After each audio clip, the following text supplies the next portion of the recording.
If you fully, 100% accept yourself, you don't care if anybody else accepts you. Today, I'm going to be talking about how to be kinder to yourself, how to accept yourself more, how to be more loving to yourself. And one of the things that I hear from people a lot is that let me just be real, people are really kind of mean to themselves. Like, a lot of people are such assholes to themselves in their own head. They talk negatively to themselves. They talk down to themselves. They say things to themselves that they would never say to anybody else alive, especially someone that they love. And they probably won't even say to their worst enemy. And then they come in and they say, well, how can I be kinder to myself? How can I love myself more? And I think instead of looking at it by saying, how can I love myself more? Because if you have this negative hatred self-talk, to say, how can I love myself is kind of too much of a change. And so what I really think what we should start thinking is, instead of how do I love myself more, is how can I accept myself more? I think that's a better phrase. It's not really about love. What it's about is about acceptance. The things that you don't love about yourself, in reality, is just you not accepting certain aspects of yourself. And the barrier to self-love is self-acceptance. And so what I would prefer that we focus on is self-acceptance, to accept yourself fully, to see your flaws and to start accepting your flaws more. Because behind all of the self-judgment is love, and the doorway to get there is acceptance. I think that our natural state as a human is love. And that would be for others, but also for ourselves. But we're raised in a society, and we're raised with people who, don't have psychology degrees, and they don't know about how a child's brain works and all this type of stuff. We're kind of raised, and I'm going to talk about today, in a way that kind of takes us away from our own personal self-love. I don't see a baby walking around with self-love issues. When I look at my son, I don't see him struggling with self-love. He's pretty damn happy like 97% of the time. The only time he's not happy is when he's hungry, when he's tired, or if he shit his pants. That's about it. Other than that, he's happy as hell. So I don't really see babies with self-love issues, which means that lack of self-love is somehow learned along the way. So then let's ask ourselves, if we're not talking about self-love, if we're talking about self-acceptance, and self-acceptance will get us to self-love, because self-love and just love in general is probably our natural state, why is it so hard to accept ourselves? Well, this is the thing that I always think about in my head, is like, why are we so far off track from where we naturally are? And I think there's a lot of different things. The first thing is that we have all been socialized. And when I say socialized, what I really prefer calling it is domesticated. So the same way you domesticate an animal, you kind of domesticate a child. And I don't mean that's the child's fault. What I mean is that's the parent's fault. So the parents are under pressure. All of our parents are under pressure to socialize us in some sort of way so that we fit in as a normal adult. And so we get socialized so that we fit in. A child does not fit in with normal social constructs. You get that? You ever seen a kid that just decides in the middle of a restaurant they want to scream? They're in a park, they just want to take their clothes off. That doesn't fit normal social constructs. So when they do stuff like that, it's like, no, don't do that. And so parents don't intentionally do this. But here's something that I see. Maybe they do intentionally do it. Some do, but most don't. One of the ways that parents will get their child to do what they want is either, number one, yelling at them, or number two, emotional rewarding or punishment based on how the child acts. And so, I want you to think about your childhood. And also, if you have children, I want you to think about how you raise your children as well. A lot of times, if you're good, the parents are like, you get my love. They don't say that directly, but that's kind of the energy that we come at a child with, right? If you're good, you get my love. If you're bad, I remove my love from you. And so a child is just this natural, free-flowing, wild, crazy kid, and they do something that doesn't fit in with society, and the parents will reprimand them. The average child is reprimanded 8 times more than they're praised throughout their childhood, which means the average child thinks, I'm not good enough, I'm not smart enough, my mom doesn't love me for doing this, whatever it might be, 8 times more than they think I'm accepted. So they don't think there's something wrong. Like no child is 3 years old, 4 years old and thinking to himself, there's something wrong with society. What are they thinking? Okay, I did something. My mom's retracting her love. This is all subconscious. They're not thinking this, logically. I did something. My dad, my mom is pulling their love away from me. There must be something wrong with me. And so we think, oh, I must be the problem. I have to fix myself. How I naturally am is not good. And so it becomes hard over time for us to accept ourselves. There's no reasoning for the process. A child doesn't understand everything. A child realizes that the way that they naturally are is not acceptable. And, with the average child being reprimanded 8 times more than they're praised, they're thinking, I'm not good enough the way that I am 8 times more than thinking that I'm enough. And so a child, and I really just want this to kind of hit home so you understand why we have self-love issues, why we have self-acceptance issues, because we were almost taught not to accept ourselves as we truly were so that we would fit in and so that we would get our parents' love. And so the child has to change itself and has to let go of certain aspects of itself based on what the parents tell them that they should do. All the child cares about, just so you know, is does my mom love me? Does my dad love me? And anything that I do that gets that taken away from me must mean that I'm doing something wrong, which means that I am wrong. When I'm running around and I'm having fun and I'm screaming in public and my mom yells at me, therefore, that aspect of myself is wrong. And I am not accepted as I naturally am. So if I'm not acting right, then I must be wrong.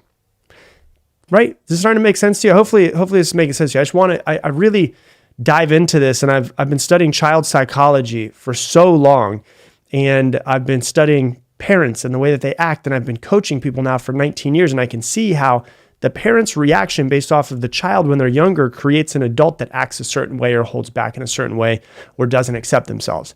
So we learn from a very young age during this socialization process that we are not good enough as we are. So we must act out of alignment with who we think we are. We have to act as a different person. We have to act a certain way so that we get our parents' love, even if that certain way is not me, which the result of that is my true self, who we come in this world as, that still exists, looking at my conditioned self and having trouble accepting myself. Of course, our true self is going to have trouble accepting its conditioned self because our true self is going, yeah, this person that I've become isn't me. This is like some caricature of me. This isn't me. This is who I've been told to be. And a lot of times we're not even aware of this. We're just like, I don't like myself. I don't accept myself. I don't love myself. And so this result is this feeling that people have, so many people throughout the world have of unworthiness because of the process of socialization throughout growing up. And I understand if you're a parent, this shit is hard. Kids are wild. You're just trying to keep them alive. Sometimes you do have to reprimand a child when they're wanting to jump off a 10-foot wall and you're just like, oh my God, I've got to keep you alive. But I want you to understand, you're creating your child's personality and their identity every single moment of their day based off of what they see you do, what they see you talk about them, and what you say directly to them. And so it's something really important to think about as you're growing up with your children and as you're raising your children. But it's also really important for all of us to think about with ourselves. Because your personality has been built most likely from childhood. It's been built on this repressing of who you truly are. Somehow I'm bad and I need to look to my parents to see if I am right. I need their validation. And so as we get older, then we start seeking approval of other people. Do you love me? If I get good grades, if I get to number 1, if I beat everyone else, if I look sexy enough for you, if I get enough likes on Instagram, if I get enough likes on Facebook, if I make a lot more money, will you accept me? So we do all of these different things for acceptance from other people because what we're looking for from the external world is what we're actually looking for ourselves and from ourselves. So we're doing these things to get acceptance from other people, trying to get good grades, trying to get to number one, trying to beat everybody else, trying to look sexy enough, trying to make a whole lot of money, trying to get more likes on Instagram. We're looking for acceptance from other people. Will you accept me if I do this? Ultimately, because who are we really looking for acceptance from? From ourselves. If you fully, 100% accept yourself, you don't care if anybody else accepts you. And it's not like saying you go out and you're an asshole to everybody else. You just have this calm, cool confidence where you don't need other people to accept you. You don't need to be somebody else or act in a certain way or achieve a certain thing for other people to like you, because it doesn't really matter. You already accept yourself. And if other people don't accept you as you are, it doesn't matter, because I accept myself. And so what we do is a lot of us go out into the world and we're trying to do or become something so that we feel accepted, because we really just want to accept ourselves. So the issue is that we can validate ourselves. And what we really need to work on is that we need to be able to validate ourselves based off of who we are as a person and nothing else. Not our looks, not our money, not our cars, not our jobs, not our bodies, not our accomplishments, not our social media followings. Just, I'm going to accept myself as I am. It's really interesting, and I've told this story quite a few times on the podcast, but I used to do this meditation, and it was a guided meditation, and he used to always say, you have no pockets, you have no storehouse. And the way I translated that is, I was born in this world with no pockets. I'm going to leave in this world with no pockets, which means that nothing that I have or own or achieve makes me more or less than who I already am. And so what I need to do is accept myself as I truly am. Our baseline is not negative. Our baseline is zero. We have been trained to think that there's something wrong with us, not on purpose, on accident. But now and that's not our fault necessarily, but it is our responsibility of what we need to deal with. And so what we need to do is we need to just learn to appreciate ourselves as we currently are. If you're short, you can appreciate yourself as short. If you're fat, appreciate yourself as fat. If you're skinny, if you have no money, whatever, learn to appreciate yourself as you currently are. Learn to appreciate your negative thoughts. Learn to appreciate your short temper.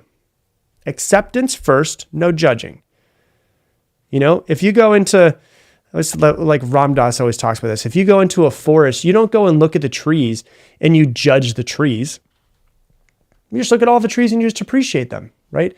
You don't go, oh my gosh, look at that little fat tree. Look at a little ugly little fat tree. Now look at a little short tree, a little broken tree. We don't go in and judge trees. We just appreciate all of the trees as they are. But we judge ourselves and we judge other people all the time. And we do that out of our own insecurities, right? We have lived a lot of our time, and lots of people out there, in a state of judging. We either judge ourselves, a lot of times we judge ourselves, or we judge other people.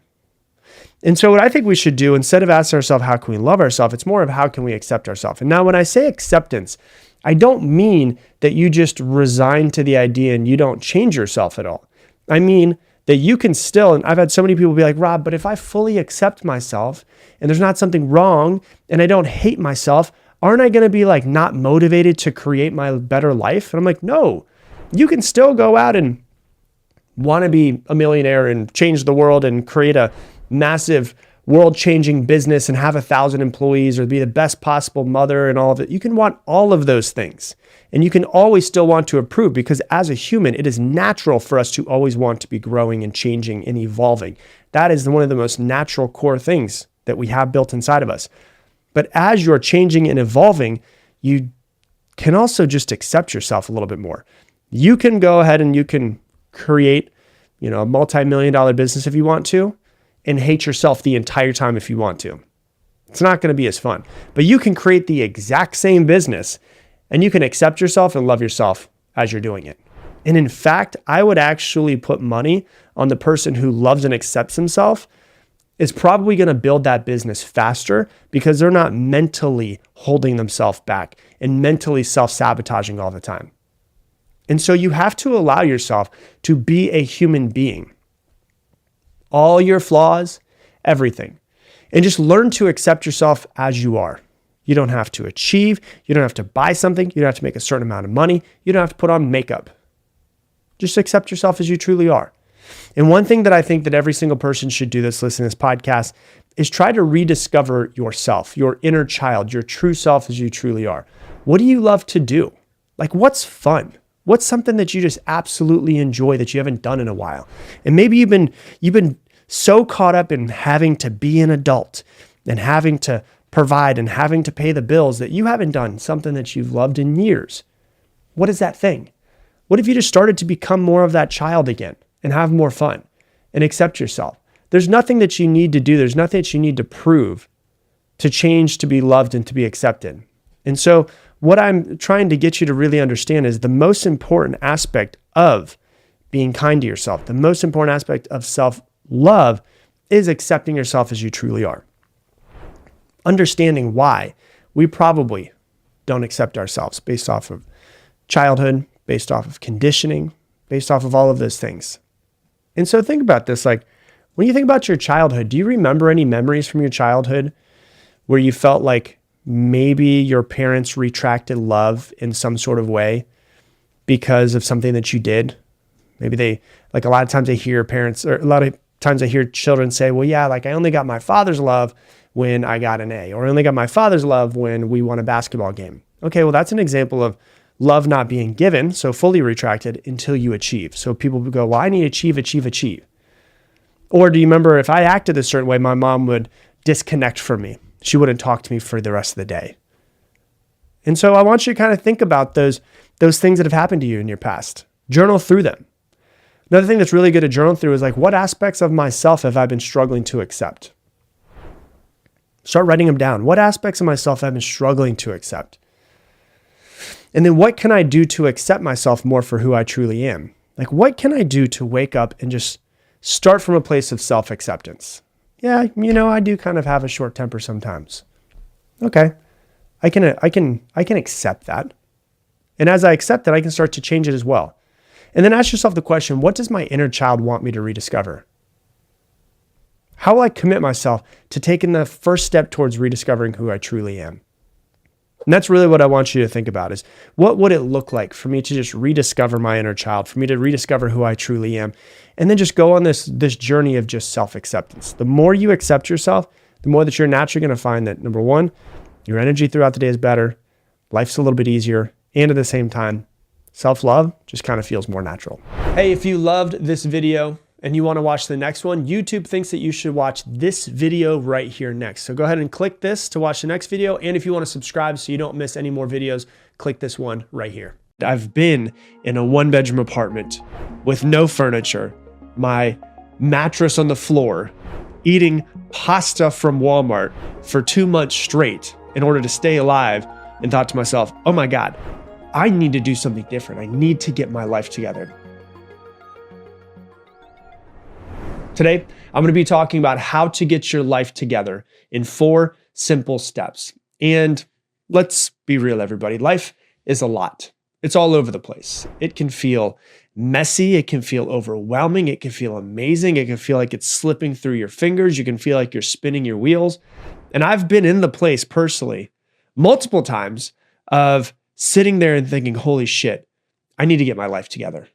And I've been in a one-bedroom apartment with no furniture, my mattress on the floor, eating pasta from Walmart for 2 months straight in order to stay alive, and thought to myself, oh my God, I need to do something different. I need to get my life together. And so I'm going to take you through the most practical and fundamental steps of no matter where you are to kind of reset everything for you.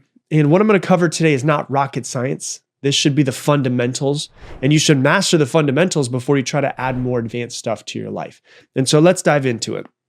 The first thing that you want to start with is you want to start with clarity. You want to define what getting your life together means to you. If I asked every person listening to this right now, what does that mean to you to get your life together? Everyone's going to have different answers. So the first step is understanding what does together look like for you specifically, because everybody thinks something different. And oftentimes what we do is we chase societal expectations, having the perfect career, owning a home, reaching a certain income, without taking a step back and asking ourselves what truly matters to me. And what happens is this tends to create a disconnect that will make people start to lead to frustration and burnout. That's why so many people have a midlife crisis. But what does it mean to you? What is it that you want is the important thing? Not what you were taught was important by your parents, not what society told you should do, not what you need to do so that you can keep up with the Joneses. What do you want in your life? You cannot hit a target that you cannot see. And so what you want to do is you want to take a step back. If we're going to start to create a new life, if we're going to start to get our life, quote unquote, together, let's figure out what together means. So the first thing I want to talk about is you as a person and to reflect on your values. Ask yourself, what kind of person do I want to be? If you're listening to this, there's probably an aspect of you that's like, hey, I like different parts of myself. And there's also parts of myself I'm not necessarily a fan of. Well, if that's the case, what kind of person do I want to be? Be is the first thing to concentrate on before do. Who do I need to be before what do I need to do? And so list out with pen and paper your top 5 values. Whatever it is your values might be. Maybe it's integrity that you want to focus on. Being responsible. Being somebody that other people can rely on. Maybe gratitude is a value of yours. Compassion. Being resilient. Having courage. Being kind to others. Patience. Humility. Growth. Discipline. Accountability. Authenticity. Generosity. What does it mean to you? Which ones do you want? What are your top 5 values? If you were to say, these are the pillars that build me from this moment forward. Is it empathy? Is it being adaptable? Is it perseverance, curiosity, health, love? Like, what are the 5? If you were to think about building the perfect version of you, what are the 5 values that you need to have in your life? And what do each of those mean to you? Clearly define what they mean to you and what they look like in your life. So after you figure out these 5 pillars of who you need to be, you've got to ask yourself the question, are your current choices supporting those values, or are they pulling you in the opposite direction? And that's what you need to focus on, is how can I make sure that if those are my 5 pillars of me and who I want to be, that every action that I take is in the direction of those 5 pillars in some way. So that's who do I need to be? That's inside of you. Then what I want you to do is I want you to focus outside of you and answer the questions that hit home for you. Like, what do you want outside of you? It might be more happiness, more love. Maybe you want financial stability. Maybe you want to be ridiculously wealthy. Maybe you want to focus on your wellness and your health and your peace of mind. And maybe you want to focus on your purpose. Maybe you want to find more meaning in your life. Maybe you want to be really successful in your career or really successful in your business. Maybe you want to start a business. Maybe you want to be somebody who is known for being really strong in relationships. Maybe it's somebody who is really strong in their personal growth. Maybe you want more freedom. What does freedom mean to you? Maybe you want more independence. What does that mean to you? Maybe you want to travel all of the time. What do you want outside of you? What adventures do you want to go on? What about the security that you have in your life and safety? What do you want that to look like? What would being creative mean to you? Like, what does you and your full self-expression look like? Maybe you're looking for more of a sense of belonging. Maybe you want more recognition and you want to achieve more things. What do you want to achieve? Maybe you want more balance between your work and your life. Maybe you want to start helping others more, start volunteering, start a foundation in some sort of way. Maybe you want more confidence. Maybe you want more spiritual connection. Maybe you want more faith in your life. Maybe you want to create some sort of legacy and impact. What would that look like? And so what I want you to do is I want you to figure out those things that you need, that you want inside of you. And I want you to clear what those things you want outside of you as well. Because nothing else matters. There's no reason to take any action towards something if we don't know what the something that we're trying to take action towards is. And then what you want to do is you want to create your vision from this. So this is a thing that one of my first mentors had me work through when I was really young, probably 20 years old. And he said, I want you to take me through your perfect Tuesday. I was like, what does that mean? He's like, perfect Tuesday. Because Tuesdays, they're just usually normal days, right? Like Monday, people are not looking forward to it. Thursday is almost Friday. Friday is Friday. It's almost the weekend. The weekend is this. So it's like Tuesday just kind of Tuesdays and Wednesdays kind of just a normal day, but let's just take Tuesday. What's your perfect Tuesday? What's your ideal day look like? And what you do is you describe the day that you want, and you get really, really specific. What time do you wake up? What time do you go to bed? What does your morning routine look like? Who do you spend time with? How do you spend your time? Do you exercise? What do you eat? How do you talk to people? Who do you surround yourself with? And you build out this entire day as if from the moment you wake up to the moment that you go to bed, every single aspect of this person. Now this becomes your vision of what it is that you're working towards. So you've got the vision of what you're working towards. You got who you need to be. You've got what you need to do. You've got everything inside of you. You've got everything outside of you. Now we need to start going towards that direction. So that's number one, is get very clear on what it is that you want. You cannot hit a target that you cannot see. The second thing I want you to do is reframe your mindset and to challenge the self-limiting beliefs that are in the way of you getting that thing that you want, that life that you're working towards. If you're looking at that and you're going, oh my God, that looks amazing. That perfect Tuesday looks amazing. Those values look amazing. Creating that life, that adventure, everything that I put down on a piece of paper looks like it'd be an amazing life. But I don't know if I can do it. I don't know if I'm smart enough. I don't know if I'm good enough. Maybe I don't deserve success. I'm afraid of failure. What if I run out of money? Those are all of the self-limiting beliefs that are holding you back from creating that life. I feel like I say this 50% of the episodes that we talk about here, but sometimes you need to hear something 2,000 times before you actually do it. But you really need to start challenging the beliefs that you have about yourself. You are the only thing that's in your way. You are the only one that is stopping you. You are the only one in this world who is limiting all of the amazing things that you could do in your life and the amazing life that you could have. You are the problem in your life. I am the problem in my life. We are all the problems in our own lives. So how do we get out of our own way? How do we stop limiting ourselves? How do we stop self-sabotaging? And so we need to figure out what beliefs we have about ourselves that are the barriers to creating this life that we want. Your mindset is the lens that you view the world through.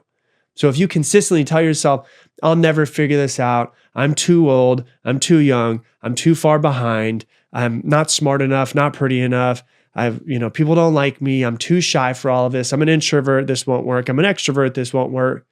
All of those thoughts that you have about yourself shape your entire reality. And some of them will help you getting to the life that you want to create. And some of them are the biggest roadblocks to getting that are in the way of you getting to that life that you're trying to create. The good news, as simple as it sounds, you can just start saying something different to yourself. So you have to change the way that you speak to yourself. Stop saying, I can't so damn much. You can. And if you can't do it right now, figure out how to do it. You're the one that's building this life. It's got to be more important to you. Instead of saying, I can't, say, I will figure it out. Or instead of saying, I can't, say, I haven't done it yet, but I will do it. Change the way that you speak to yourself. Stop limiting yourself so much. All of these mental roadblocks, we got to get them out of the way. So that's number 2. Number 3 is start building foundational habits in your life. Like the foundational ones are the most important for you. These small little actions compounded over time make massive results in your life. The quality of your life right now is a direct reflection of your daily habits. The quality of your life in the future is a direct reflection of the daily habits that you will do from this moment forward. If you want lasting change, you have to focus on foundational habits that change every other area of your life. And so there's real simple things like, what about your sleep? Are you getting enough sleep? If you're not getting enough sleep, how are you going to be able to put 100% into the action that you need to take to change your life? It's so simple, but poor sleep affects everything: your mood, your energy, your thoughts, your decision-making, the amount of effort that you put towards creating the life that you want. So sleep, really big habit. Nutrition, really big habit. Don't overcomplicate it. Eat more foods that this is the way I look at it. I only eat something that was once alive. That's it. If it comes in a box, 99.9% of the time, it wasn't alive. I do not have processed food. I do not have processed sugar. Why? Because all of that is just a whole bunch of chemicals that make me feel like shit and slow me down and get in the way of me creating the life that I want because I'm slowed down. And so like nutrition, don't overcomplicate it. Eat more whole foods, drink more water. Don't have so much processed foods, don't have so much processed sugar. Simple, right? What about movement? Whether you're walking, whether it's yoga, lifting weights, finding some form of movement is non-negotiable. So many people are just stuck and don't move. And they lay in their bed and then they wake up and they drink their coffee and they sit down when they drink their coffee and then they get changed and they go and they sit in their car and then they go to the office and they sit down for 8 hours and then they go to their car and they sit down again and then they go home and they sit in front of their TV. Like, your body wasn't made to sit and do nothing. It was made to move. And the thing that you'll notice is as you have more movement in your life, more of a movement practice, you will have more energy. And you will be able to take more energy and be more productive and take more action, create the life that you want. So that's a big thing. Next thing that's a really big thing to think about as far as your habits is your time management. It's wild to me. I was just on a call a couple of weeks ago with a program that I run called Mindset University. And we were talking about things that people need to change. And like 90% of the people were saying they're terrible with time management. I'm like, what? Like, you have to get better with time management. You have to start scheduling things out. If you're gonna plan out the life that you want, you've got to be intentional. Wake up in the morning and say, this is what my day is going to look like. You don't have to spend 2 hours planning out your day, but like, put the most important things in. Put your workout in as well around it. Put your work in. Put your spending time with your family. Put your meditation, your reading. Put all of those things in your calendar. And then the other thing that I recommend that's a really big, tiny little habit that I think everybody should do but don't really do enough is have some form of a morning mindset priming practice. And this is basically 5 minutes, 10 minutes, 15 minutes, up to you, where you are sitting down and you're setting your internal GPS for how you want to feel and act throughout the day. Instead of just flying into your day, start off with something that is massively intentional. It's something that I've been doing for years, and it's me sitting down and deciding and committing to who I want to be today. And so I'm not letting my old mindset run the show. I'm not letting my old thoughts run the show. I'm not letting my old self-limiting beliefs run the show. I'm not letting my fears run the show. And if I'm not intentional, they always sneak their way back into my day. And so I develop a routine to actually be able to create the mindset that I want throughout the day.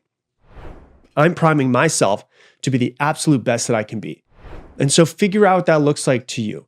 You know, I created a little mini lesson that you can get for free if you want. If you go to morningpriming.com, it's just a video and a worksheet that shows you how to create your own morning priming. I don't have time to go into this episode, but create some form of a priming routine for like being intentional. This is how I want to feel. That's the important part of it. Once again, you can go to morningpriming.com and you can get it for free if you want to. So that's number 3. And number 4 is to strengthen your relationships. Who you surround yourself with. I feel like a broken record. It really freaking matters. The people in your life significantly impact your mental health, your emotional well-being.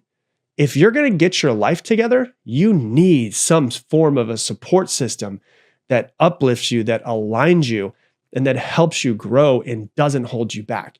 And so I would recommend, if you're really trying to get your life together, evaluate your current relationships. You know, are there people in your life who drain your energy or make you feel small or might question your capabilities in some sort of way? If there are, can you maybe hang out with them less? That'd be pretty good, because you don't understand. Like, I don't think people really understand. They hear it all the time. I say it all the time. How much the people you surround yourself with make you who you are. And so are there people in your life who drain your energy and make you feel small? And are there people in your life who support you in your goals and encourage you to be your best self? Can you hang out more with them? Do you need to find more people? You know, it's okay to set boundaries and distance yourself from toxic people. It's not selfish at all. It's really important for your well-being. And so be intentional about spending time with people who inspire you, who make you want to be better, who energize you. Get better at being a person that is great to be in a relationship with. Whether that's I want you to be a better boyfriend or girlfriend or spouse or brother, sister, mother, father, friend. Like I always hear people talk about changing the people that they are in relationships with, but very rarely do I hear people talk about improving who you are in those relationships. So how can you get better people around you? And then how can you be better to the people around you? The thing that I have found is that the more that you show up for your people in your life, the more that they will show up for you. And that's just the way that it goes. And so it's like, yeah, I do recommend that you surround yourself with the right people, but I do recommend that you become better of a person to be in a relationship with, whether that's a romantic relationship, a familial relationship, a friendship, all of those things. So if your circle kind of feels like it's lacking, maybe you can join some local communities where you can meet new people. Maybe you can find some internet-based groups or attend personal development conferences or workshops and meet like-minded people. And so these are the 4 steps to really start to shift and get your life together. You know, getting your life together isn't just like a one-time project. It's a lifelong process, and it changes over time and it grows over time. You've got to learn, you've got to grow, you've got to adjust. And really just be patient with yourself and remember progress is way more important than perfection. This is all about small, consistent, daily actions that compound over time. And over time, they lead to massive changes in your life. And so what I want you to understand is like, start with where you are. Like where you are is okay. Use whatever it is that you have. And then just focus on taking one step at a time. Life doesn't have to be perfect. And so focus on it. You can make changes anytime that you want to. You got this. So that's what I got for you for today's episode. If you love this episode, please share it on your Instagram stories. Tag me in it, Rob Dial Jr., ROBDIALJR. I'm sure there's people who you're connected with that need to get their life together. So maybe, they could hear this episode and it'll start to change your life as well. And so if you would do that, I would greatly, greatly appreciate it. Once again, if you want to download and see the worksheets and the mini lesson on how to create a morning priming routine, go to morningpriming.com. Once again, morningpriming.com. And once again, with that, I'm going to leave you the same way I leave you every single episode. Make it your mission to make somebody else's day better. I appreciate you, and I hope that you have an amazing day. Hey, thanks so much for watching this video. YouTube thinks this video right here is the next best one that you need. So click this, watch this, let me know what you think of it. Welcome to today's episode of the Mindset Mentor Podcast. I'm your host, Rob Dial. Today, we're going to be talking about how to slow down. I'm going to give you a simple secret to success. And it's funny because if I would have thought of this podcast episode and started thinking that this was a thing when I was, 3 years ago, 5 years ago, 10 years ago, 15 years ago, I'd have been like, this doesn't make any sense. There's no reason to slow down. And so, when I first started in personal development, first started building businesses, that was, I was 19, about to turn 20 years old, and I'm 37 now. And I guess you could say in the past 17 years, I've matured in some ways, and I've made a lot of mistakes, and I've screwed a lot of things up, and I've had some successes, and I've had some failures, and through all of that, I've kind of learned what works for me and what doesn't work for me. And when I was younger, I was go, go, go, go, go, go, go, go, go, go, go, go, go, go, go. I thought in order to be successful, I needed to be going 100% full speed through the wall at all times. And I was working at all times, from 22 to 25 years old, I worked 110 hours a week for 3 years straight.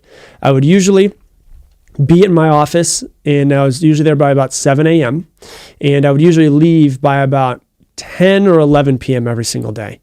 And that was 7 days a week, no days off, 3 years straight. And I thought in order to be successful, that's what it took. I had to struggle my way to success. And I know a lot of people out there listening right now, you think that that's what's required to be successful. You have maybe even built something successful by doing that. But if you think about it, it's like, if you look at a race car, right? A race car can't be going 200 miles an hour all the time. It's got to slow down. It's got to turn off. It will eventually break if it's going 200 miles an hour all the time. But I thought that was what I was supposed to do. I thought that what was required in order to be successful. I thought that you had to struggle your way to success. I thought you had to go all the time. And what happened? I burnt myself out.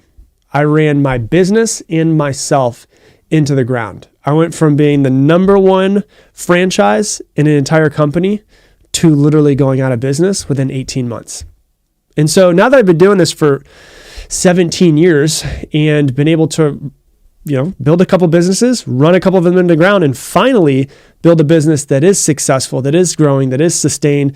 We do have, over 30 team members that work for us at this point, and we continue to grow year after year after year. Now that I've been doing this, I feel like I have a massive secret to success that I never hear anyone in hustle culture talk about, and it's rest. And I want to preface it before I dive into this. I want to talk about this.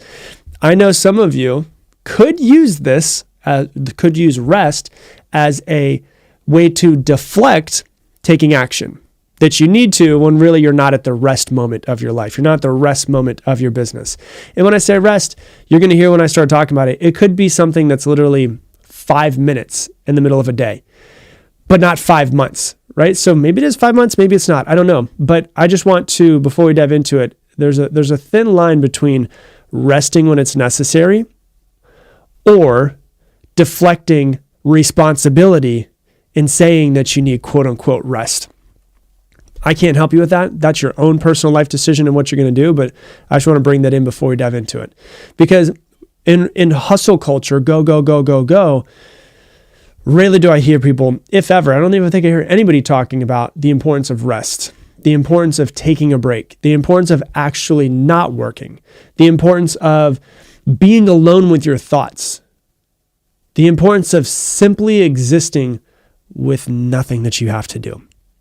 And so this is something that I have struggled with for years and started getting better at, of removing myself from my business, removing myself from having to work all of the time. And this is really, really hard for a lot of people. In fact, I'll tell you this. I see that most people who, if you're a business owner, most people who grow businesses, they usually grow a business so that they can not have to work for someone else because they hate working for someone else. And then they grow a business and they start working and working more and working more and working more. And then they become basically like a slave to their business. And now they hate this thing that they've built, that they basically hate this baby that they've built because they can't figure out how to remove themselves from it. Whether that is they don't know how to give other people jobs to do and trust them, or they get their significance and self-worth from their business. And so it's hard for a lot of people. Lots of people are go, go, go, go, go, and they struggle with taking time away from their business, taking time away from the company that they work for, and just being alone with their thoughts. And being alone with their thoughts is really scary to a lot of people.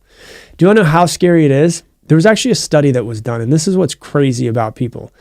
There's a study that was done, and basically they gave them the option. You could either be alone with your thoughts in a quiet room with no phone, with nothing, but just sit in a quiet room for 15 minutes and be alone with your thoughts, or you could get an electric shock and leave the room and be able to do whatever you want. Now you might listen to that and be like, I would sit for 15 minutes. I would be fine sitting for 15 minutes. But when it came down to it and people could either stay in the room for those 15 minutes, you got to ask yourself, how many people do you think actually chose electric shock instead? How many people decided to take electric shock instead of being with their thoughts for 15 minutes? 30% of women chose to get electric shock instead of be alone with their thoughts for 15 minutes. And 60% of men chose electric shock over being alone with their thoughts. Let that sink in for a second. Like, how crazy is that? That people have such a problem being in their own head that they would rather be electrocuted. Obviously, it wasn't like electrocution till death, but it was an electric shock. 30% of women chose electric shock. 60% of men chose electric shock. And so you have to start thinking to yourself, what is wrong with being bored? What is wrong with being alone with your thoughts? Because being bored, people hate boredom. Why do they hate boredom? Boredom is just doing nothing. Why is doing nothing so hard? It's because we're addicted to stimuli. We're addicted to go, go, go. And a lot of people have to feel, and I'm going to do an episode on this in the future, have to feel stressed throughout their day. And so they make themselves more stressed. But we have to realize that the world goes through seasons. The world goes through seasons. It's just the way it's going to be. We have to have winter. We have to have spring. We have to have summer. We have to have fall. That is what the world actually goes through. Why would humans be any different, considering we're a part of the world? Humans go through seasons. It's not spring forever. It'd be nice if it was, because spring is amazing, right? But things just can't grow and grow and grow forever. But it's also not winter forever. So when winter's really cold, and there's too much snow, or you're too cold, you also have to remind yourself it's not going to be that way forever. Winter, trees and plants have to lose their leaves, and they have to contract in order to expand and grow in the spring. And really, if you can start to think about your life through expansion and contraction, that's really the way I like to think about it. Where there's moments in my life where I am ready to expand. And there's definitely moments in my life where I feel the need to contract. And it could be a day, it could be 20 minutes. But in order for trees to grow, they've got to lose all of their leaves and they've got to contract, because then when the spring comes, they're able to expand again and grow bigger. So you have to think about this. There's no way that a tree could just expand forever. It expands, it contracts, it expands, it contracts. Why do we think that we could just expand forever? We've got to go through expansion and contraction as well. It's like if you look at everything in the universe, basically, except for literally the human mind, it needs expansion, it needs contraction. And in the contraction, it prepares itself to expand again.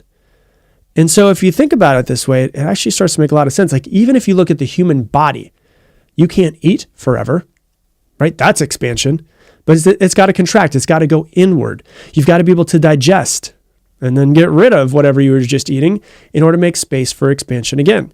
If you're going to work out, you can't work out all day long every single day. You've got to have that expansion, and you've got to have time to contract for your muscles to be able to grow, for your body to be able to lose the fat, whatever it is that you're trying to work through. There's always expansion, there's always contraction. I want you to think about this. Think about this right now. I want you to ask yourself this question, and just whatever comes up is what is supposed to come up. Ask yourself this question: am I in a season right now of expansion or contraction? And just see what feels right. Are you in expansion of contraction, or are you in expansion of contraction? Sorry about that. Are you in a season of expansion, or are you in a season of contraction? Are you expanding right now? Have you been trying to expand when maybe you're in a contraction season and it's been really hard, you've been forcing yourself? Or have you been trying to contract when really you should be in a season of expansion? You can't always be expanding, but you can't always be contracting. So what does contraction look like? Rest. And rest can literally be, and this is why I say this, it doesn't have to be like an entire week off. It could be an entire week off. But rest can be a 10-minute meditation in the middle of the day. Maybe you wake up and you do your morning routine, and then you get your workout in, and then you're go, and you get to 2:00. And you notice, man, I've been going for the entire day. That's expansion, right? It can literally be in the middle of your day, a quick 10-minute meditation in the middle of the day, and just sitting back and just allowing yourself to contract. And meditating is not stopping thoughts. People always think like, oh, I'm not good at meditating because I'm not stopping my thoughts. No.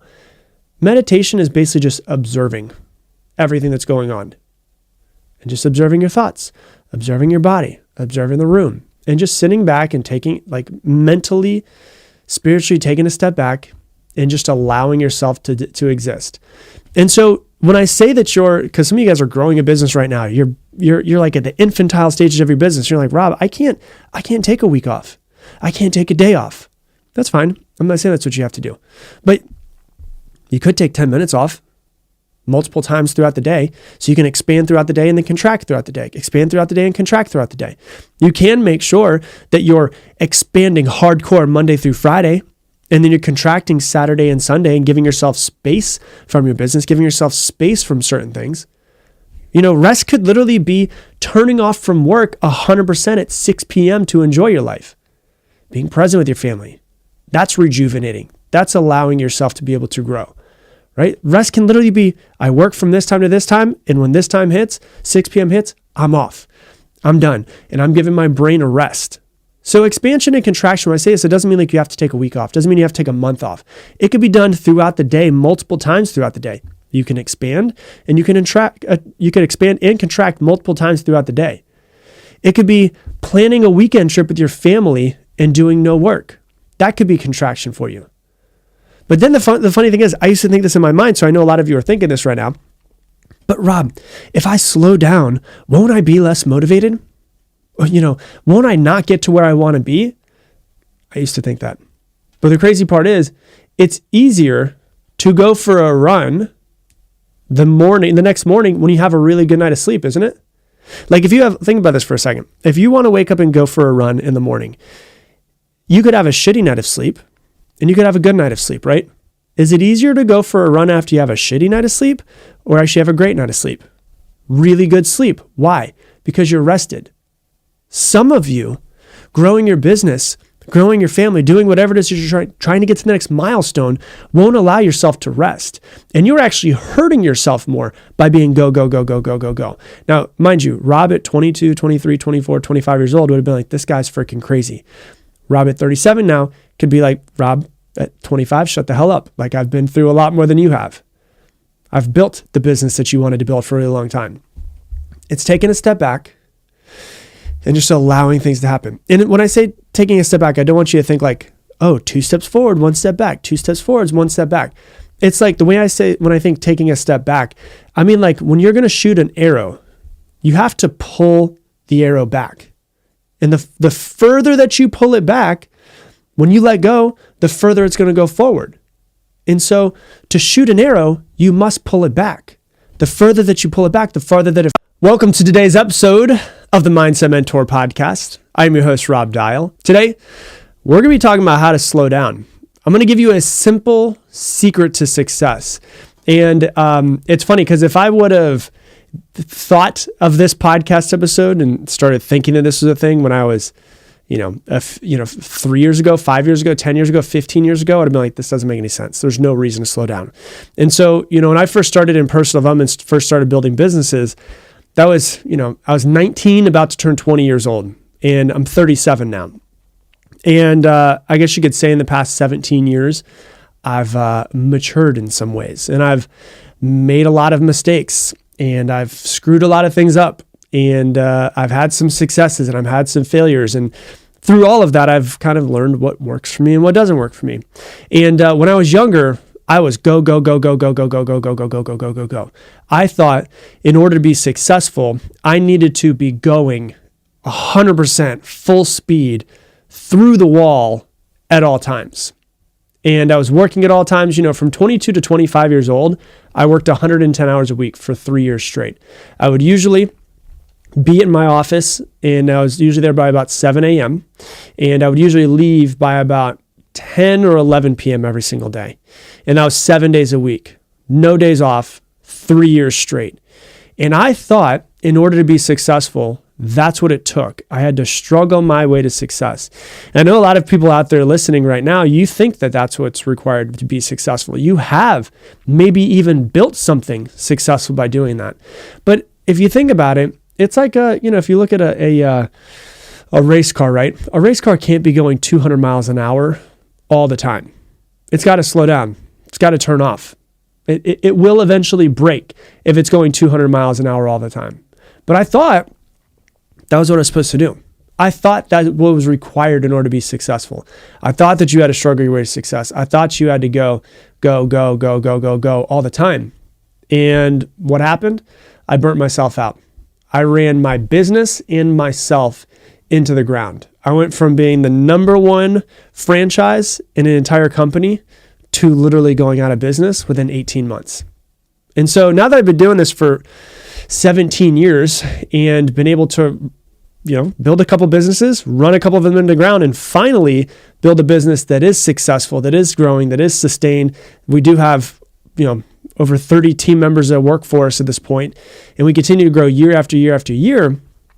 Now that I've been doing this, I feel like I have a massive secret to success that I never hear anyone in hustle culture talk about, and it's rest. And I want to preface it before I dive into this. I want to talk about this. I know some of you could use rest as a way to deflect taking action that you need to when really you're not at the rest moment of your life. You're not at the rest moment of your business. And when I say rest, you're going to hear when I start talking about it, it could be something that's literally 5 minutes in the middle of a day, but not 5 months, right? So maybe it is 5 months, maybe it's not. I don't know. But I just want to, before we dive into it, there's a thin line between resting when it's necessary or deflecting responsibility and saying that you need quote unquote rest. I can't help you with that. That's your own personal life decision and what you're going to do, but I just want to bring that in before we dive into it. Because in hustle culture, go, go, go, go, go, rarely do I hear people, if ever, I don't even think I hear anybody talking about the importance of rest, the importance of taking a break, the importance of actually not working, the importance of being alone with your thoughts, the importance of simply existing with nothing that you... Welcome to today's video. Today we're going to be talking about how to start focusing on the things that you want to create in your life and stop focusing on all of the bad stuff that could happen that you're attracting into your life. Let's dive in. What we're going to be talking about today is something that's called catastrophizing. And catastrophizing basically means that you become fixated on the worst possible outcome for something that you're worrying about. Now, you know, if you've been listening to this podcast for a while, you realize, and you've heard me say this before, there's psychological studies that have found that approximately 85% of what you worry about never happens. And out of the remaining 15% of it, usually only about 3% happens as bad as you think it's going to happen, which means that if you look at the whole vast amount of things that you worry about on a daily and weekly and monthly basis, 97% of them will never happen the way that you think that it's going to. But what we end up doing is we end up thinking of this thing and worrying about this thing. And then we don't just think about what could happen. What we do is we think about the absolute worst case scenario. And it's a psychological term, like I said, called catastrophizing, becoming fixated on the worst possible outcome.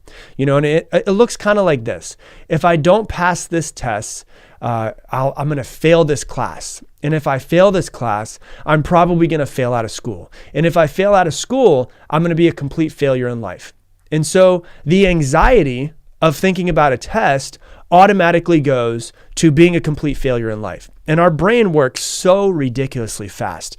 You don't even really necessarily notice what cognitive behavioral therapy calls automatic negative thoughts, right? It's usually, oh my God, I've got a test coming up. And if I fail this test, I'm going to be a complete failure in life.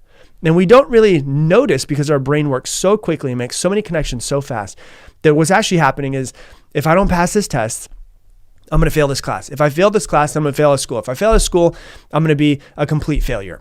And I'm going to be poor and homeless for the rest of my life, whatever it might be. So that the anxiety of just a test, our brain goes boom, boom, boom, boom, boom, boom, boom. And just thinking about a test immediately brings us anxiety because we think, oh my gosh, if I fail this test, I'm going to be a failure. You know, and another example would be, you know, maybe you're out of school now and it's like, well, you get into a fight with your girlfriend and, you know, you're thinking that the moments that the boom, boom, boom, boom, boom would be, I get into a fight with my girlfriend. And if I get into a fight with my girlfriend, she's going to leave me. And if my girlfriend leaves me, I'll be destroyed. And if I'm destroyed, then maybe I'll never be able to trust again. And if I never trust again, then I'm going to be alone forever. And so what turning into a fight turns into being alone forever. The anxiety of a fight or the anxiety of thinking of saying something to your girlfriend or boyfriend or significant other that is authentic to you turns into, well, I can't say this because if it turns into a fight, then she could leave me and then I'll be alone forever, right? And so what we tend to happen is we take these little teeny tiny things and make them massive. And you know, another phrase that really psychologists call this is catastrophizing. God, I'm going to try my best with this. Catastrophizing, magnifying. And so basically what it is we look at the worst and then we only look at the worst thing and we're looking at it and we're making it huge. So it's like, she's going to leave me. I'll be alone forever. If I'm alone forever, I'm going to be a complete failure. I'm not going to have any friends. People are not going to want to be around me. And your brain makes all of these connections so fast that a lot of times just the thought of getting into an argument with your girlfriend turns into immediate anxiety because your brain makes all of these connections a lot of times without you even having to think about it. And so you're taking something small, like wanting to bring up how you don't feel appreciated or something like that in the relationship, and turning it into something massive. So you're making a mountain out of an anthill is what you're doing. Now, immediately when I start thinking about psychological things that's very common for people, my immediate thing that I ask myself is, well, why the hell do we do this? Like, why? What's the point of this? And what we think, and I know some people who worry a lot, people that I'm close to that are just they will admit that they worry a lot. We think that worrying and doing this catastrophizing actually serves us. And we think that it's something that we should do. It's a way of protecting ourselves, is what we think. But it's actually what psychologists call a cognitive dysfunction. So we think that we're protecting ourselves, and this is what it looks like. If my girlfriend, if I get into a fight and then my girlfriend ends up getting mad and then she leaves me, if she leaves me, well, I won't be as let down because I was already expecting this. So we think we're protecting ourselves. We think we're protecting ourselves psychologically. If I fail this test, well, I won't be as surprised because I knew it was going to happen anyways. It's a way of protecting ourselves. We think it's not protecting us at all. And it also justifies us not taking the right action or putting as much effort into something or even trying at something that we want because we don't want to be let down. So it's like, well, I'm not, I was expecting not to fail anyways. I was expecting to fail anyway, so I'm not going to study as hard. And so what we end up doing is we end up putting less effort of the thing that... Welcome to today's video. Today we're going to be talking about how to start focusing on the things that you want to create in your life and stop focusing on all of the bad stuff that could happen that you're attracting into your life.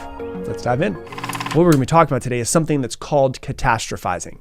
And catastrophizing basically means that you become fixated on the worst possible outcome for something that you're worrying about. Now, if you've been listening to this podcast for a while, you realize, and you've heard me say this before, there's psychological studies that have found that approximately 85% of what you worry about never happens. And out of the remaining 15% of it, usually only about 3% happens as bad as you think it's going to happen, which means that if you look at the whole vast amount of things that you worry about on a daily and weekly and monthly basis, 97% of them will never happen the way that you think that it's going to. But what we end up doing is we end up thinking of this thing and worrying about this thing. And then we don't just think about what could happen. What we do is we think about the absolute worst case scenario. And it's a psychological term, like I said, called catastrophizing, becoming fixated on the worst possible outcome. And it looks kind of like this. If I don't pass this test, I'm going to fail this class. And if I fail this class, I'm probably going to fail out of school. And if I fail out of school, I'm going to be a complete failure in life.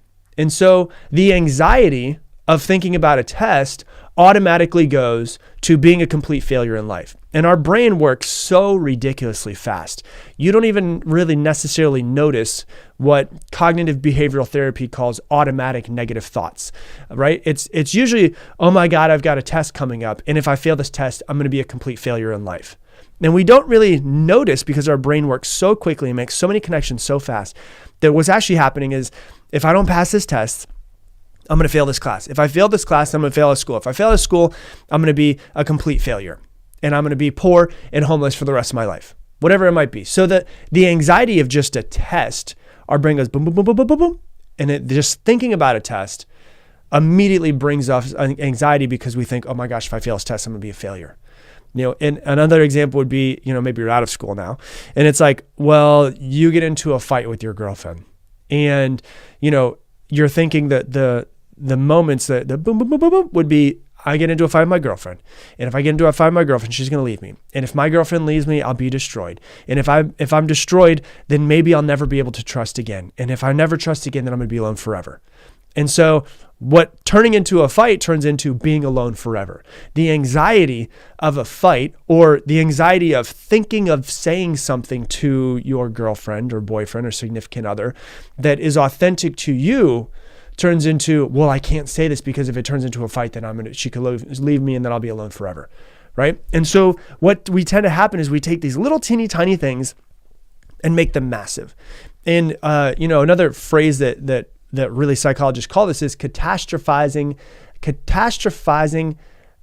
God, I'm going to try my best with this. Catastrophizing, magnifying. And so basically what it is we look at the worst and then we only look at the worst thing and we're looking at it and we're making it huge. So it's like, she's going to leave me. I'll be alone forever. If I'm alone forever, I'm going to be a complete failure. I'm not going to have any friends. People are not going to want to be around me. And your brain makes all of these connections so fast that a lot of times just the thought of getting into an argument with your girlfriend turns into immediate anxiety because your brain makes all of these connections a lot of times without you even having to think about it. And so you're taking something small, like wanting to bring up how you don't feel appreciated or something like that in the relationship, and turning it into something massive. So you're making a mountain out of an anthill is what you're doing. Now, immediately when I start thinking about psychological things that's very common for people, my immediate thing that I ask myself is, well, why the hell do we do this? Like, why? What's the point of this? And what we think, and I know some people who worry a lot, people that I'm close to that are just they will admit that they worry a lot. We think that worrying and doing this catastrophizing actually serves us. And we think that it's something that we should do. It's a way of protecting ourselves, is what we think. But it's actually what psychologists call a cognitive dysfunction. So we think that we're protecting ourselves, and this is what it looks like. If my girlfriend, if I get into a fight and then my girlfriend ends up getting mad and then she leaves me, if she leaves me, well, I won't be as let down because I was already expecting this. So we think we're protecting ourselves. We think we're protecting ourselves psychologically. If I fail this test, well, I won't be as surprised because I knew it was going to happen anyways. It's a way of protecting ourselves. We think it's not protecting us at all. And it also justifies us not taking the right action or putting as much effort into something or even trying at something that we want because we don't want to be let down. So it's like, well, I'm not, I was expecting not to fail anyways. I was expecting to fail anyway, so I'm not going to study as hard. And so what we end up doing is we end up putting less effort of the thing that we want, which is to successfully take that test and pass and graduate. But we don't study as hard because it's like, I'm going to fail anyways.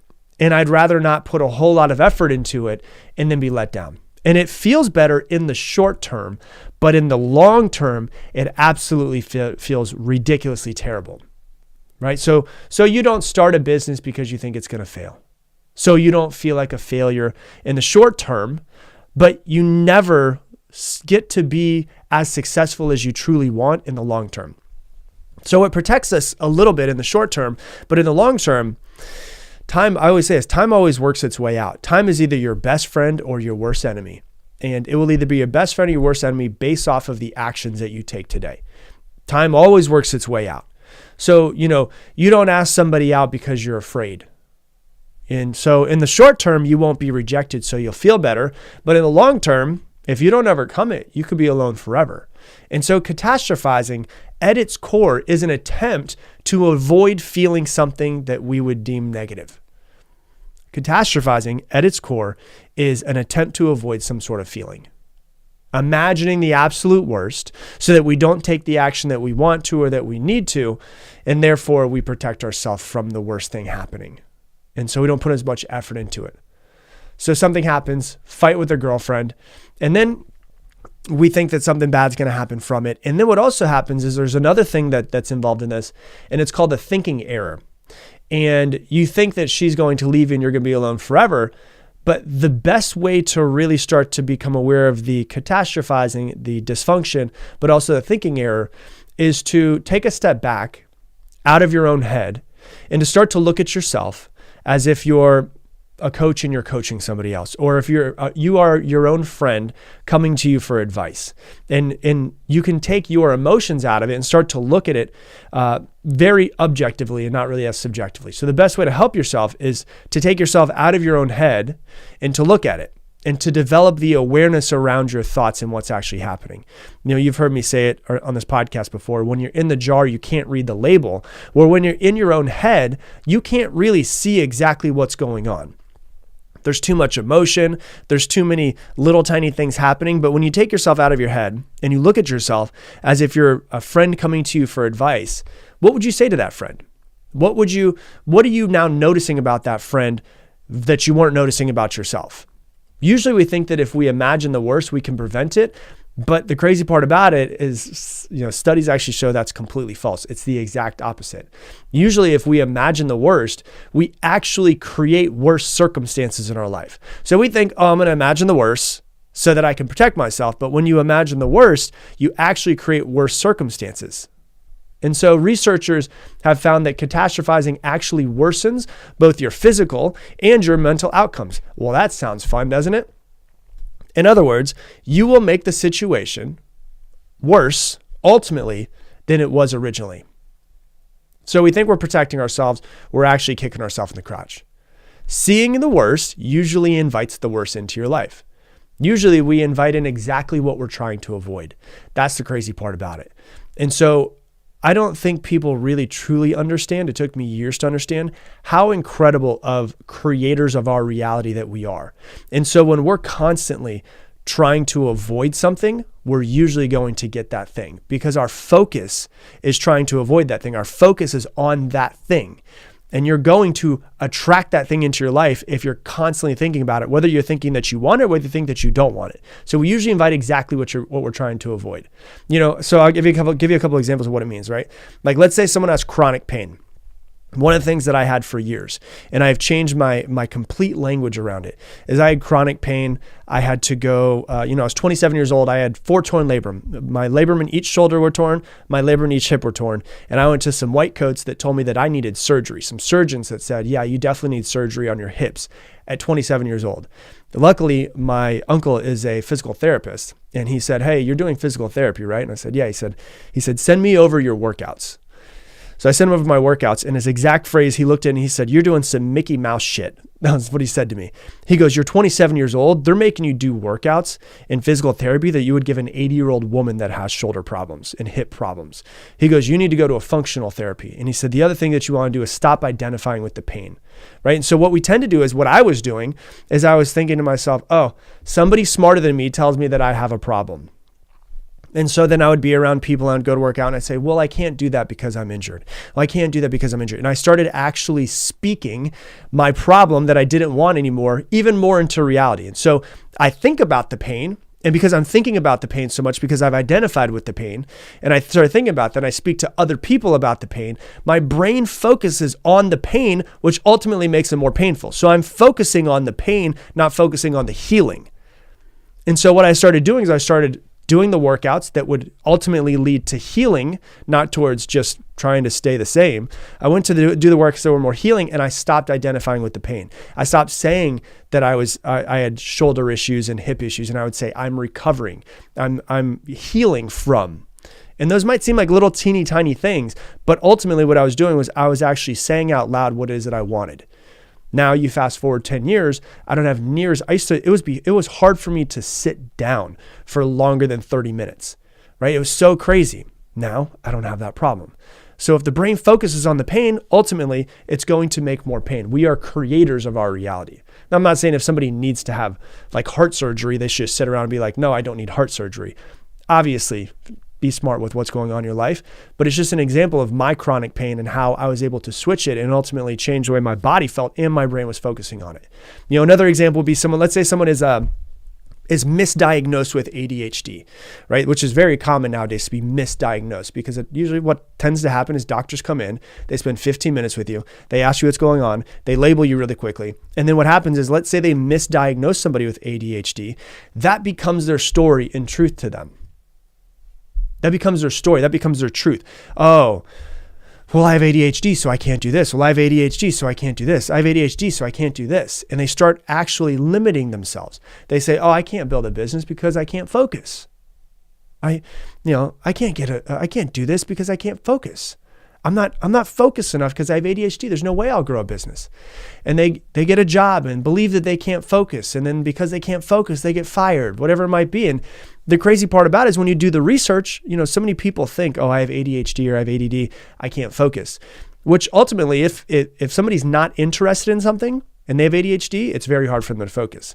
But ADHD diagnoses have gone up 38% in the past 8 years. Studies have found that at least 20% of those people are misdiagnosed, and only 4.4% of adults actually have ADHD. 4.4%. And people with ADHD, which is incredible when you actually find this in the studies, people with Welcome to today's video. Today we're going to be talking about the fear of rejection and how to get past the fear of rejection so that you can make sure that you go out and create the life that you want. Let's dive in. When I look out into people that I've coached over the years and conversations that I've had and speeches that I've given, this is one of the, if not the most, this is probably number 2 of the things that hold people back the most in their life. Number 1 is usually like the fear of failure. That's what I hear more than anything else, but fear of rejection is almost always number 2. And so it's the fear of rejection. When you start to dive into it, this episode is going to be different than you think that it's going to be. I'm not just going to talk about the fear of rejection. There's going to be a turn that you probably won't expect. And I'm actually going to go really deep into your subconscious and also your conditioning and your programming from childhood. And when we start off, just before we dive into that though, to start off with the fear of rejection. The fear of rejection makes sense when you look at it as a tribal being. You know, if you look back 100,000, 200,000 years ago, our species, humans, had to survive, and the way to survive was being in a tribe. So to be kicked out of that tribe meant basically guaranteed death. To be kicked out of the tribe, to not have protection, to not have hunting, gathering, someone to take care of the children, all of that meant that, you know, you were going to die, your family was going to die if you weren't in the tribe. But what I want to dive into today is much, much deeper than that. It's not as much as today's episode is not as much of a safety thing, like the tribal being side. It's actually more of a subconscious self-love thing more than anything else is what we're going to dive into today. So when you hear that, it might not correlate right now. Like, how does the fear of rejection correlate with me not loving myself or not accepting myself? And so let's talk about it. Where this episode came from, just to give you an idea, I was on my weekly live that I have with a group of people that's called MMU, which is Mindset Mentor University. And in Mindset Mentor University on the Zoom yesterday, one of the members was asking about the fear of rejection. And I started going really deep like I'm going to today. And they're like, holy shit, can you please do an episode on that so that we can have this to listen to forever? I was like, sure, I'll do an episode. So that's how we got here. Side note, if you're interested in learning more about Mindset Mentor University, which is like my weekly Zoom community and much more, just email me, rob@robdial.com, and we can chat about it. But when you look at it, in what I dove into with everybody is looking at rejection itself. Whenever I look at something, I try to actually pull apart what that thing actually is, okay? And so when you look at the fear of rejection, okay, when you look at the fear of rejection, if we're afraid of being rejected, what is the opposite of rejection? The opposite of rejection is acceptance, which means that we are afraid of rejection, which means that we actually want to be accepted. So what you're searching for, the fear of rejection is showing us what you're searching for is actually acceptance, being accepted. But here's where it starts to get really crazy and starts to take a turn you might not think of, okay? When you're looking out into the world and you're searching for acceptance of other people. So when you're afraid of being rejected, that means that you're searching for acceptance from other people. With me so far? That makes sense. Why is acceptance important? Why is it important for you this year, this day and age, not being a tribal person? Why is it important for you to be accepted by other people? Do you want to know why? Here's the reason why. You're searching in other people what you're actually wanting from yourself. What you're searching for from other people, the acceptance that you're searching for from other people, the love that you're searching for from other people is actually because you don't truly, fully, 100% love and accept yourself. And so you're searching, instead of being aware of this and trying to get it from yourself, what you're doing is you're trying to get it from other people, which is basically just like pouring water into a holeless bucket. Like it's just a whole filled bucket. It's just going to be coming out. You're not going to be able to actually fill yourself up with other people's love if you don't actually love and accept yourself first. Okay, so let's take a step back from that. So if we go, okay, I have the fear of rejection. Why do I have the fear of rejection? Because I want to be accepted. Why do I want to be accepted from other people? Because I actually want to be accepted for myself. So then we ask ourselves, why don't we accept ourselves? Right? Why don't we accept ourselves? You don't accept yourself and you don't love yourself fully because you don't want to accept what you're not. All right, here's where we start going deep. I told you we were going to, right? Your true self does not want to accept what you are not. And so let me explain what I mean by this. When you were a child, have you ever seen a child, like a 2-year-old, 3-year-old child? When you were a child, you were your full self. You were loud, you were fun, you would walk around naked, you didn't care what anybody thought about you. You did not give a damn about what anybody thought about you. So where did you start actually caring, right? We all came into this world not caring about what other people think of us. And then somewhere along the way, it was programmed into us that we need to care about what other people think about us, right? And then take a wild guess. Who do you think the first people we developed this relationship with were, I guess you could say, where we actually cared about this person wanting to accept us? Ah, yes, correct. Your parents.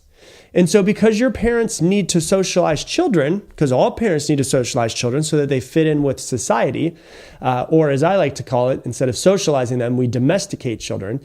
It's part of all of our processes of growing up and learning to fit in. So we learn not to be loud. We learn don't take your clothes off. We learn don't touch that. We learn be quiet. We learn every single piece of who we're supposed to be. In the way that most parents do this, sadly, is through reprimanding children. So the average child is reprimanded 8 times more than they're praised, which means the average child subconsciously thinks to themselves, there's something wrong with me 8 times more than they think there's something right with me. And obviously this is unconsciously. A child's not consciously sitting there thinking in their mind, there's something wrong with me. They're just knowing that 8 times more, they're doing things wrong 8 times more than they're doing things right. And because we follow our parents and we follow people older than us, we build ourselves into something and someone to be accepted by them. This is what we call your conditioned self. And so now we start to look at the 2 different versions of yourself. So there is your true self, which is who you were as a child, the things that you like to do, the toys you like to play with, the being loud, the doing all the stuff that you did. That was your true self, how you came into this world. And then over time, you developed your conditioned self, which is the set of programs that we're taught to run through our parents, through society. This is how you're supposed to act. This is how you're not supposed to act. This is how you're supposed to talk. This is how you're not supposed to talk. This is how you're supposed to dress. Everything. So you have 2 different versions of yourself, right? You have your true self, and then you also have your conditioned self. And so who you learn that you were supposed to be, who you're supposed to be, in that case is basically your conditioned self. But this is where the problem lies. This is who you've become. And this is why it's hard for you to love and accept yourself, because you're trying to get your true self, which still exists inside of you. There's still that little kid deep down inside of you that is who you truly are. You're trying to get your true self to love and accept your conditioned self. But your true self, deep down inside of you, subconsciously knows this is not who I am. This is what I've been told to be. This is what I've been told to do with my life. Some people are conditioned way past childhood, and they're conditioned into this is what you need to go to school for. This is what you need to go to college for. This is what you need to do as your job. And some people are still being conditioned by their parents at 20, 30 years old. And so the problem here, and the reason why you have a fear of rejection, is not because of anybody else. It's because the internal battle between the 2 sides of you. It's your true self not accepting your conditioned self. And so what do? We search for acceptance outside of us from other people, being like, please just accept me. Please love me, because I don't know who the fuck I am. And so that's what we do. We search for that acceptance from other people. You mold yourself into someone else. If you think about middle school, for instance, right? I don't know about middle school for you, but every person that I talk to, myself included, middle school is like hell. Children are vicious. And so we learn and mold ourselves. Like I remember middle school, like we didn't have any money. And I remember that was like the time when children, 10, 11, 12, 13-year-old kids were starting to wear like Tommy Hilfiger. And I was like too poor to have it. So we used to shop at like TJ Maxx, and all of that. And I was like, we couldn't afford that stuff. And then so kids would make fun of me for not wearing like the quote unquote cool clothes. So I thought there was something wrong with me. Like how many times does that happen over and over again in our childhood where we're conditioned by our parents? Then we get older and we go to school and we start to be conditioned by other kids at school. We're conditioned in middle school. Then we get to high school, and high school is fun for some people. It's really hard for other people. And you become someone a lot of times to fit in. So it's like you're conditioned by your parents, and then you start conditioning yourself based off of who you want to fit in with, and you try to start fitting in. And by fitting in means that you're actually changing your true self. So now you're 20, you're 30, you're 60 years old, and you don't truly love and accept yourself because you don't know who the fuck you are anymore. And so you search for that love in other people, and you hope that they will show you some acceptance. Sometimes we become a chameleon. We act this way around this set of people. We act this way around this set of people. But what you're truly searching for out of all of this, and the reason why you have the fear of rejection is because you truly are searching for the love and acceptance from yourself. You want to rediscover who you truly are, and to stop being this person who you have been quote unquote conditioned or built into being. But your true self will never love and accept your conditioned self. Why? Because it's a character you're playing. It's not who you truly are. And so your true self, deep down inside, that little child that's been waiting for you to come and rediscover it for years, is saying, this is not who I am. That person that you're playing, that character that you're playing, that role that you're playing is not who I am. And so we don't know this. Like I would assume most people have never actually thought this before. And so we feel a void within ourselves. And to try to fill that void, we go and try to get somebody else to fill that void, right? Like if you hear people say, oh, it's my better half. No. There shouldn't be half of you and half of another person. It should be your full self to a relationship and someone else's full self to a relationship. Otherwise, you're building a relationship of half and half, in full fitting and molding yourself into who that person either wants you to be or who you want yourself to, who you think that you need to be. And so it's a character that we've built up over years. So what the fuck do we do? Right? What do you do? So, okay, damn, I guess this kind of makes sense, Rob. I guess it kind of makes sense that I've lost my true self. If I'm searching for my love and acceptance from other people, and it's really just love and acceptance I'm searching for myself, what do I do? What the hell do I do? And you're not going to have, I'm sorry, but you're not going to leave today's episode and be like, I've got it all figured out. Because really what you need to do is use today's episode to rediscover who you truly are, to start going on the path of rediscovering who you truly are. And sometimes there's things that are obvious to you. Oh my gosh, when I was a kid, I used to love to do this. You know what I want? I haven't done in a really long time. I used to love doing this. Sometimes it is a little bit obvious. And sometimes it's not always obvious. Sometimes it's very, very subtle. And that's why it's like you're not going to have it figured out by the end of this episode. It's going to be having the awareness, building the awareness of like, who am I? Who do I truly want to be? What's my inner child calling for? If you think of like yourself as a child, what were you like? What were you like as a child? Were you loud? Were you outgoing? Were you calm? Were you quiet? When you see videos of me as a child, like I usually just was sitting there and I didn't say a whole lot of words, right? And so like, yeah, there's definitely times where I can sit up here and I can talk, and public speaking is one of my favorite things to do in the world.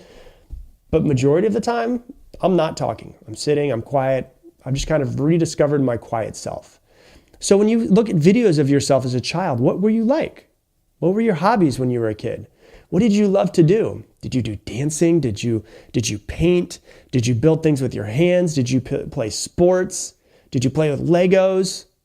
And what you really need to do is start rediscovering and building the awareness of your childhood self, because that's who you truly are. That's still inside of you. It's really sad that little child has just been sitting there in a corner waiting for you to come back for decades and to do the things that you truly love to do. Now, am I saying that you need to just become a child and play with, Play-Doh all day and quit your job? No, that's not what I'm saying. But what I'm saying is, can you take that little version of yourself, the true self, and start to integrate it into your adult self? Can there be a world where your adult self is integrated with your childhood self and you can just have some freaking fun? Stop being so serious all the time and do the things that you love. Think about the things that you love to do before you were told who you should be. What else can you do? You can ask your parents. Like for me, one of the things that was really interesting for me that I don't even remember, if I'm being truly honest with you, But I had a conversation with my mom, and we were talking about when I was a kid. And when we lived in a duplex when I was a kid, it was me, it was my mom, it was my dad, and it was my sister. My sister, though, was always 6 years older than me. And so when she became a teenager, obviously a teenager and her little brother that's 6 years older or 6 years younger, don't really share rooms. And so my mom and dad had a room, and then my sister had a room, and I slept on the couch. So I never actually had a room until I was about 13, 14 years old. And so I didn't really have a room. And one of the things my mom told me that I completely forgot about is we used to have a front porch that was screened in. And instead of sleeping on the couch in the living room, a lot of times what I would do is at night, I would go outside and I would sleep outside on the couch that we had that was inside of the covered area and inside of the screened-in area. And I didn't even remember it much until it was brought to my awareness. And my mom was like, you used to love sleeping outside. And my sister was like, you used to love sleeping outside. And I was like, shit, I forgot how much I loved being outside. And then I started looking at my surroundings and I was like, wait, I live in downtown Austin in a condo. That's not really the surroundings that I like. Like, I love downtown Austin. I love being there, but I can't go outside and be in nature immediately and put my feet on the ground in the grass. And then so when we moved into the house we have now, we moved into a house with 3 acres. I can't see anybody else's house from my house. And it feels more like me. And it was interesting because when we moved into the house, there was like a little bit of tension that was just kind of there that just kind of slowly disappeared.